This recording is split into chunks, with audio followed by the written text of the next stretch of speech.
Kant's dare to know leads him to make a political, or at least quasi-political, statement that he really does borrow from the works of Jean-Jacques Rousseau, as we'll see in subsequent lectures. This is from paragraph 9. You'll see a slide in the lecture, and I hope you have had a chance to read this.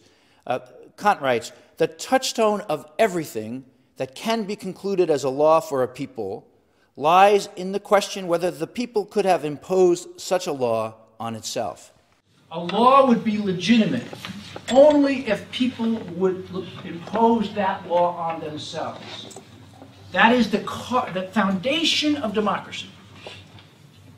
That's why democracy is an outgrowth of Kant's thinking, even though he himself was hardly a Democrat because he would have been arrested, and he was a very cautious man.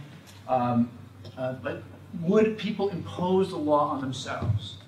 That's really important because it shows you two things about Kant. The first thing it shows you is that he thinks that people should impose the laws on themselves. That, in other words, they shouldn't just follow the law because somebody's making them do it. This goes back to Kant's categorical imperative, really. If you do the right thing because somebody's forcing you to do it, that's no great big deal. If you do the right thing because you know it's the right thing and you are acting in accordance with a law that you give yourself, that's a good thing. That's a moral thing. In politics, following the law because the policeman is right behind you and you might get clubbed or something if you don't follow it, that's not a great thing. But if you follow the law because you give that law to yourself, you know it's the right thing to do, that's the sign that you're enlightened.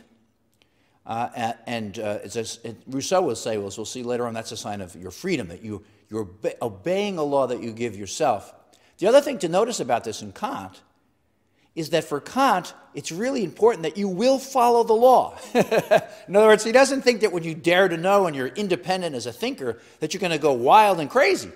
That actually, no, if you're really thinking hard, if you're thinking clearly, you will realize that you want to live in the world where people behave in a certain way. They behave according to universal laws that they give to themselves.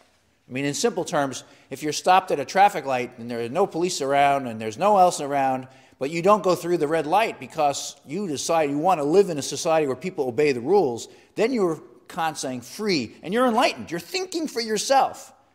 You're not just afraid to go through the red light because somebody might catch you. You have decided to live your life in accordance with a rule that you have given yourself. That is showing that you have entered this path of enlightenment. The middle way for Kant is important, not just in philosophy. Remember, I said that Kant tries to steer a course between the rationalism of Descartes and the empiricism of Locke and Hume, but he also wants enlightenment to steer a middle course between obedience to the past and some wild revolution. Kant is no wild revolutionary. So you see in the text that he says, men work themselves gradually out of barbarity if only intentional artifices are not made to hold them in it. So in other words, for Kant, again, the middle course. On the one hand, he's saying, don't put artifices in front of people to keep them ignorant. If you take away the obstacles, people will learn. But he also says they'll learn gradually. So if you're an aristocrat or who's afraid that people might learn, Kant is saying, get the obstacles out of their way, let them learn. But he's also saying they will learn gradually. You don't have to worry about them learning. Kant is, at the end of the essay, makes an appeal to the king, Frederick the Great. He makes this appeal in saying to the king and to the king's officials that you don't have to be afraid. As he says, argue as much as you will about what you will, just obey the rules while you argue. And here is an important thing about Kant's, what we call on the slide, the public and private use of reason.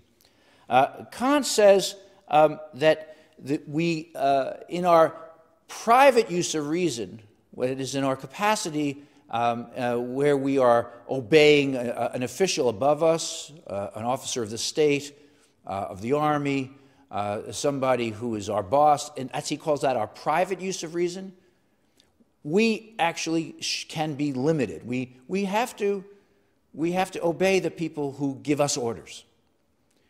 But as in our public use of reason, that is, as scholars who are thinking about scientific issues or investigating logical problems, as scholars, we have to be free to think as we will so that we can make intellectual progress.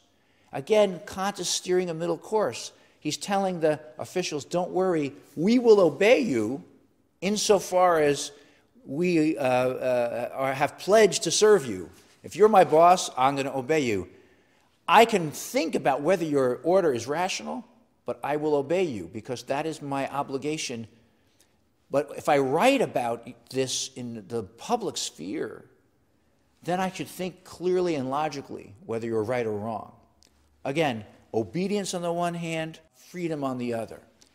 This is Kant's typical move. He is having two worlds. The noumenal, remember that from the early part in the lecture? The things in themselves, and the phenomenal. You can have noumenal, you can have the faith, things in themselves. Phenomenal, you have reason. In politics, you have obedience, and you have free thinking. You have enlightenment, but it's gradual. So Kant is a crucial figure in the Enlightenment, a crucial figure for modern philosophy, because he actually thinks so clearly and logically. But for our purposes, he's also the thinker who says, modernity is here. You have to do something about it. You can't just try to keep modernity at bay. But if you do something about it rationally, if you do something about it prudently, modernity and enlightenment will not break down the order around us. It will not destroy our civilization as we know it. In fact, in the end, it will enhance that civilization.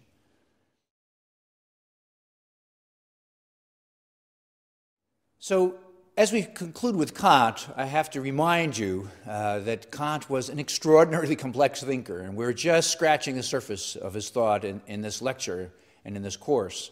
But for our purposes, I want you to remember this, that Kant strove to steer a middle course in the history of philosophy.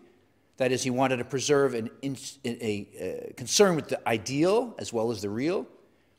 He wanted to make room for faith and have reason limited. He wanted enlightenment, but he wanted it gradual. Remember, we said that Kant, through his critique of pure reason, established that we have firm knowledge, but we have firm knowledge through our space-time glasses, through our minds of the world we create. That we have firm knowledge of that, but it might not be the world in itself.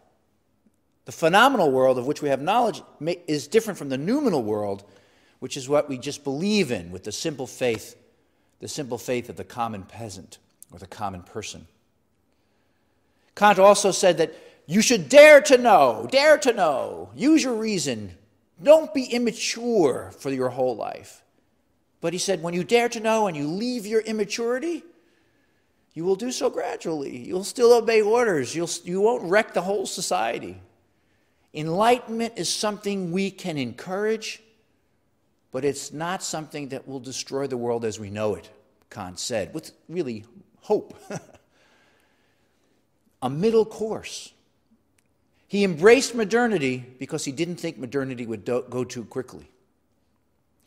Next time we'll see how Jean-Jacques Rousseau, who wrote books that Kant loved and Kant was attracted to, how Jean-Jacques Rousseau takes a much more radical stance. Rousseau was much more harsh in his criticism of modernity.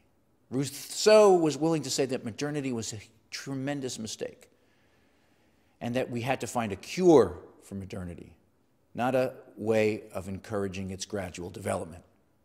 We'll talk about that next time. I look forward to it.